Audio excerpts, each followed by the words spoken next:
Très chers auditeurs, lorsque l'on est médium, parfois la vie n'est pas de tout repos. La puissance de l'invisible peut être insistante quant à la transmission de son message. Il est alors essentiel de se poser un moment avec ces énergies et de dialoguer avec elles pour qu'elles puissent s'apaiser. Je vais te raconter l'histoire d'une rencontre défunt assez exceptionnelle qui a permis à toute une famille de se libérer. Bonjour à toi, j'espère que tu vas bien. Je suis très heureuse de te retrouver pour cette nouvelle chronique d'une médium où je vais te raconter une rencontre avec un défunt un peu particulière. En tant que médium, les connexions défunts font partie d'une de mes missions. Bien sûr, ça ne se réduit pas qu'à ça, parce que l'invisible ne se trouve pas que dans la communication avec les entités. Être médium, c'est aussi communiquer avec toute forme de plan et toute forme de dimension que nous sommes en mesure de percevoir. Parce que chaque médium est différente et selon tes capacités, ta vibration, selon ce que tu as développé, eh bien, tu vas te connecter à différentes formes de plans et de dimensions. Autant te dire que toutes les médiums ne se connectent pas aux défunts. Et ça, c'est une croyance que l'on a tendance à avoir, mais non. Les médiums peuvent très bien être spécialisés dans la connexion aux annales akashiques, par exemple, et ne jamais être en connexion avec des défunts. Donc aujourd'hui, si toi tu es médium ou que tu souhaites développer ces capacités, eh bien sache que tout n'est pas accessible. Ça va dépendre de ta vibration, de tes expériences d'âme et de ce que tu es en mesure dans cette vie de développer. Alors évidemment, ce n'est pas définitif. Par exemple, au début de ma connexion, j'ai très vite, moi, connecté aux défunts, mais je n'étais pas du tout connectée aux vies antérieures. Et la connexion aux annales akashiques, aux libérations karmiques, transgénérationnelles, est venue bien après. Et aujourd'hui, j'ai même cette capacité assez récente de faire des dégagements d'âme, donc de me connecter aux énergies un peu plus obscures, ce que je n'avais pas avant. Et tout ça est lié à un travail personnel, à une augmentation vibratoire, parce que travailler en tant que médium saine, sécure et éthique, c'est aussi prendre en considération qu'il est important de travailler au quotidien sur notre énergie. Et si tu ne travailles pas sur ton énergie, le risque, c'est soit que tu stagnes dans ta médiumnité, ou alors que tu uses ton énergie personnelle et que tu sois fatigué après tes pratiques, tes consultations, tes canalisations. Alors, laisse-moi te dire que si tu es fatigué, ce n'est pas normal et qu'il y a peut-être quelque chose à revoir dans ta pratique. Mais revenons donc à cette connexion défunt un petit peu particulière que j'ai vécue il y a quelques semaines. En fait, ce soir-là, je n'étais pas en lecture d'âme, je n'étais pas en canalisation, je n'étais pas non plus en consultation avec une personne que j'accompagne. J'étais juste tranquillement chez moi en train de finaliser mon travail sur mon ordinateur. Et depuis le temps que je travaille avec les défunts, j'ai toujours l'habitude de les ressentir au préalable et je ressens en fait leur présence. Et en général, leur présence me prépare à une présence beaucoup plus forte, à un événement particulier. En général, les défunts qui vont se manifestent lors de lectures d'âme que je réalise avec les personnes que j'accompagne. Au plus tôt, ils vont se manifester la veille, où je ressens des présences subtiles, j'entends des voix, et je sens qu'ils vont vouloir être là, en fait. Ils me préparent à leur présence, et ils me disent tu m'oublies pas, ça va être important pour moi que je laisse mon message. Donc, moi, je pose toujours mes limites avec ces âmes, parce que très souvent... pas très souvent, c'est plutôt parfois, il y a un peu de l'urgence pour eux, il y a un besoin vraiment de transmettre ce message. Et si tu ne poses pas tes limites en tant que médium, le risque, c'est qu'ils te viennent tout le temps, sans cesse te voir, la nuit, le jour, et ils sont un peu oppressants. Donc vraiment, en tant que médium, c'est aussi très important de poser tes limites. Et moi, dans ce cas-là, quand je sens leur présence, je me connecte à eux et je leur dis « Ok, je ressens ta présence, c'est complètement OK que tu viennes délivrer ton message à partir du moment où on est là dans l'amour, de la bienveillance pour la personne. Et si tu respectes en fait en gros les clauses du contrat, c'est-à-dire que tu viens au moment de la lecture d'âme et que tu viens dans une énergie d'amour pour aider la cliente à évoluer, à ce moment-là, c'est complètement OK, je transmettrai ton message.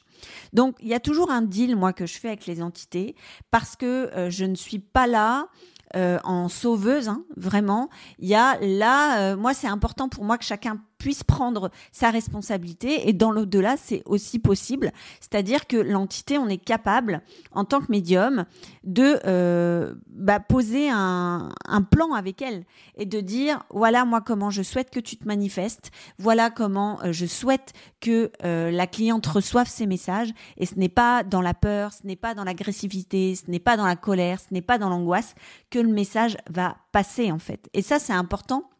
Remettre les choses au clair avec ces âmes errantes parce que parfois, elles sont aussi dans un état de mal-être ou plutôt de mal-âme. On peut pas parler plutôt de mal-âme.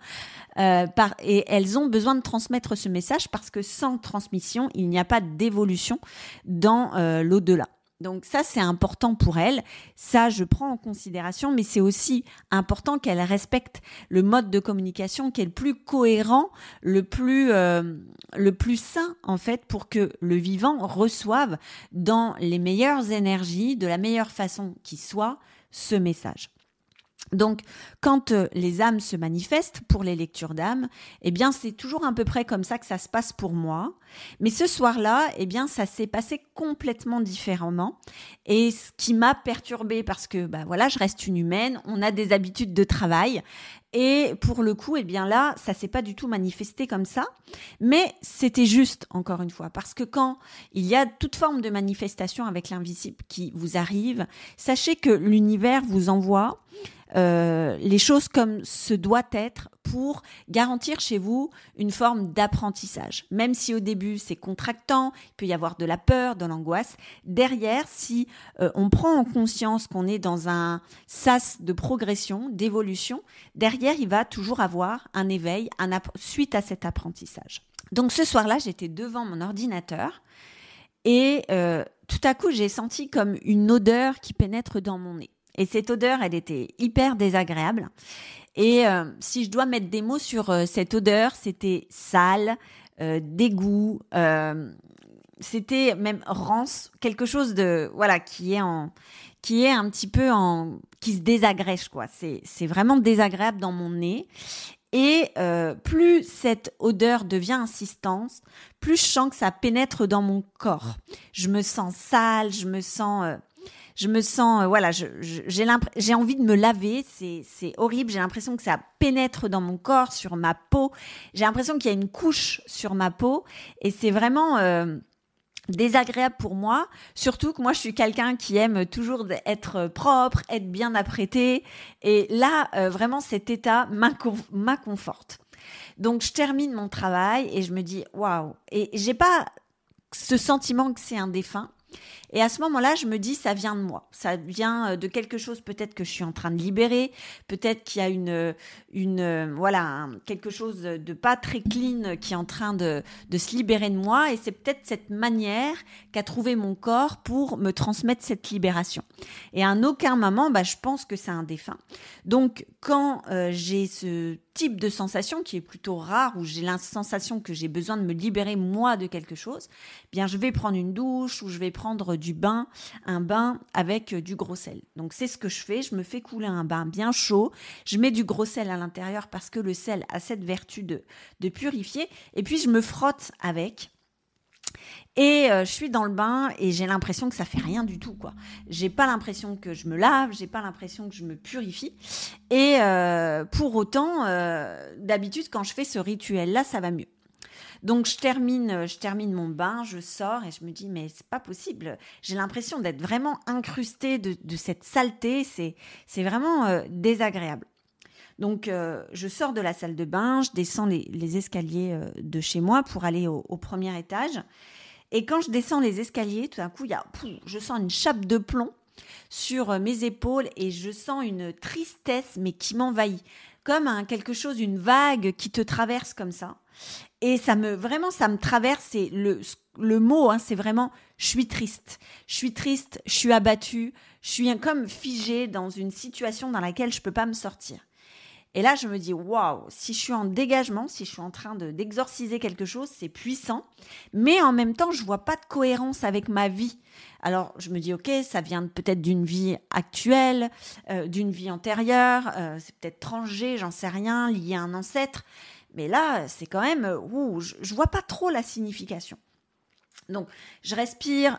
Quand moi, je suis dans des phases comme ça de dégagement, le réflexe que j'ai, c'est que je vais activer en fait de la respiration avec un souffle qui est assez puissant pour activer en fait cette sortie de corps. Donc, je mets en place une série de cycles où je respire assez fort, où je souffle pour dégager. Mais ça change rien en fait. Bon, je dis ok, si c'est quelque chose qui m'appartient, c'est bien incrusté. Et je m'installe sur mon canapé, je me dis ok, je vais prendre un petit temps pour moi et on va aller se connecter à cette tristesse-là, voir ce qu'elle veut me dire, d'où ça vient. Et juste avant où je commence à me mettre en méditation, là, il y a une vague de froid qui arrive dans mon dos. Vous savez, c'est le genre de sensation quand on vous verse un seau d'eau dans le dos, c'est hyper désagréable. On est pris, ça vient du dos, mais en fait, tout notre corps a cette sensation de froid et ça nous fige. Et là, j'ai cette sensation-là et là, je suis sûre que ça ne me trompe pas. J'ai ok, là, il y a de la compréhension. Je me dis, c'est un défunt. C'est un défunt qui cherche à communiquer avec moi. C'est pas du tout l'habitude que j'ai, mais c'est ok, c'est comme ça. Il cherche à communiquer avec moi. Et donc, ce que je fais d'habitude quand j'ai cette compréhension-là, je prends mon pendule et je vais aller travailler avec mon pendule. Donc, mon pendule est prêt à travailler et je pose la question, y a-t-il un défunt qui veut communiquer très rapidement ? Il fait des grands cercles, ce qui veut dire oui. Donc, je prends ma planche de communication avec le défunt et je commence à communiquer avec lui. Et je lui demande d'abord comment il s'appelle. Donc, mon pendule va vers le J.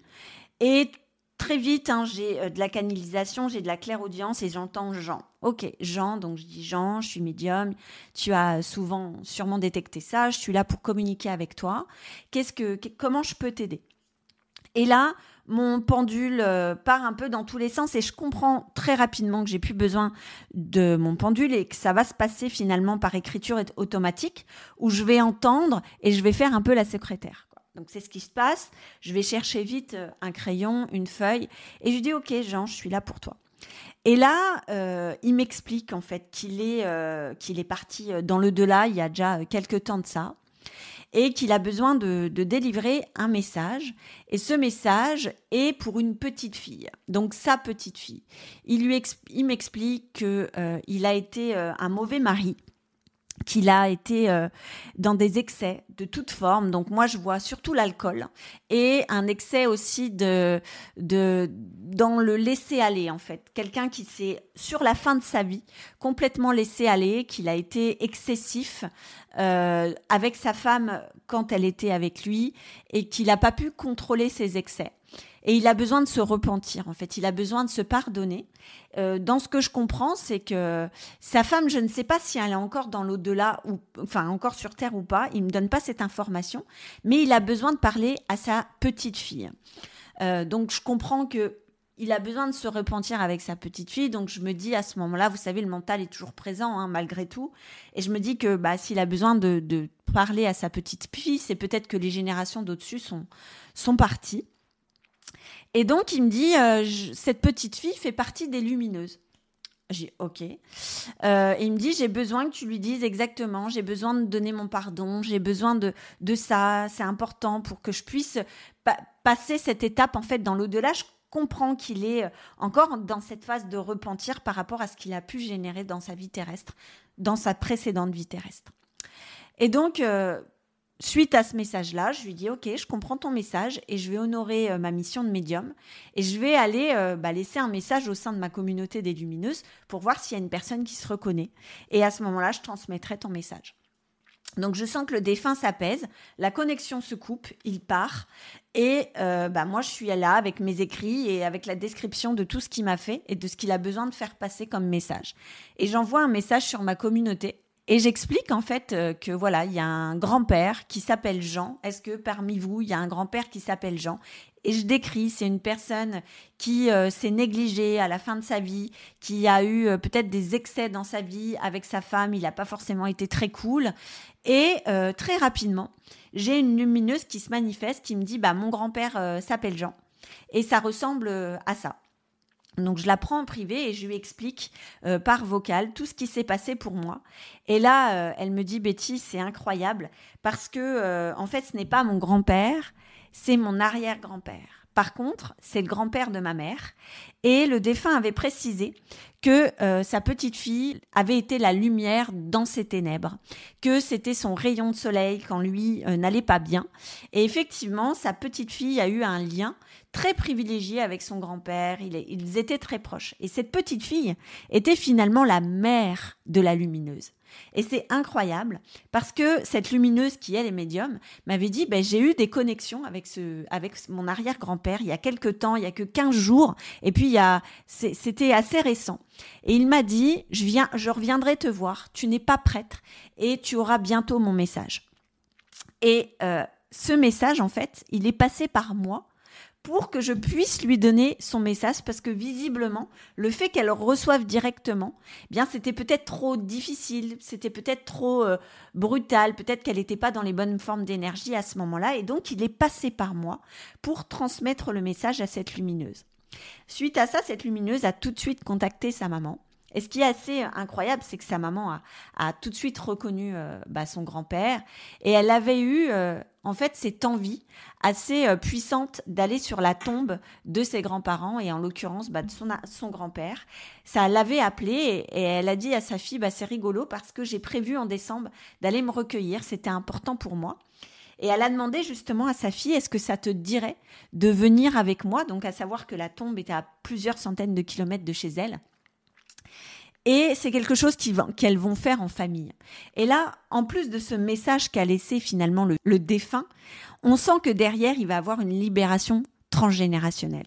Parce que tu sais, quand il y a un acte qui a été posé dans la famille, un vivant qui fait partie de notre génération et qui n'a pas forcément eu des bons comportements avec nos grands-parents ou nos arrière-grands-parents, ça se répercute dans la famille au niveau transgénérationnel. Et très souvent, en fait, nos arrière-grands-parents ont eu une forme de comportement lié à un père ou une mère qui a eu un certain comportement avec eux. Et ce comportement-là va influencer sur eux-mêmes, qui va influencer sur leurs enfants, sur leurs petits-enfants, arrière-petits-enfants, etc. Et donc là, cet arrière-grand-père qui s'est manifesté, de par le message en fait qu'il a laissé, va libérer toute une génération, parce que derrière, il y a 4 générations. C'est énorme. Il va libérer 4 générations parce que il a fait cet acte de repentir auprès de sa famille en passant par moi. Et ça, c'est extraordinaire. Parce que quand on a un contact défunt, il ne s'agit pas là que de laisser un message. Il s'agit aussi de voir la portée qu'a ce message sur la personne et sur toute une famille entière. Et si aujourd'hui, toi, tu es médium et que tu transmets des messages, je pense que c'est aussi intéressant que tu ailles plus loin dans la transmission des messages et de voir avec la personne que tu accompagnes à quel point ça peut avoir des résonances autour d'elle et donc de l'encourager à transmettre un message, si en tout cas tu sens et elle sent aussi que ça a une portée familiale à sa famille. Parce qu'elle va se libérer elle, mais ça va lui permettre aussi de libérer toute une famille entière. Donc, aujourd'hui, si toi, tu as aussi reçu un message, que tu es juste quelqu'un qui t'intéresse à la médiumnité, que tu aimes consulter des médiums, sache que si tu as déjà reçu des messages défunts de par une médium, ce qui va être intéressant, c'est de te dire, OK, à qui je peux le transmettre ? Qui est-ce que ça peut libérer aussi dans ma famille, dans mes proches ?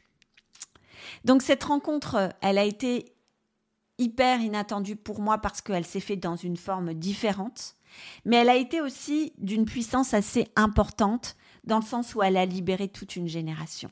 Aujourd'hui, le processus est encore en marche dans cette famille. Ça s'est passé il y a quelques semaines et on sent qu'il y a un processus qui va se faire avec les filles de cette famille-là et c'est juste merveilleux.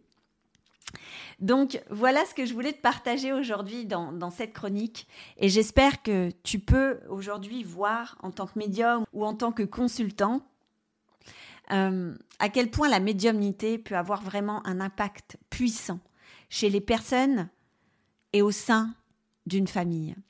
Il y a un processus de guérison. Et au-delà de « je vais voir un médium pour recevoir des messages », c'est de se demander comment tu peux acter un processus de guérison puissant en toi, mais aussi autour de toi. J'espère que cette chronique t'a plu et que la connexion au défunt est plus claire pour toi et qu'elle te montre à quel point elle peut te guérir en profondeur ainsi que les gens qui sont autour de toi. Nos êtres chers sont juste partis dans une autre dimension.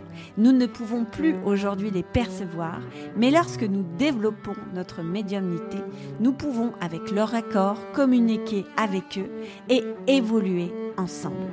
Si tu souhaites en savoir plus sur la connexion à l'au-delà et savoir si tu es prête toi aussi à te connecter à cette dimension, je t'invite à télécharger juste en dessous un magazine où tu pourras faire le test pour savoir si cette connexion fait partie de toi. Je te dis à très très vite pour une nouvelle chronique d'une médium.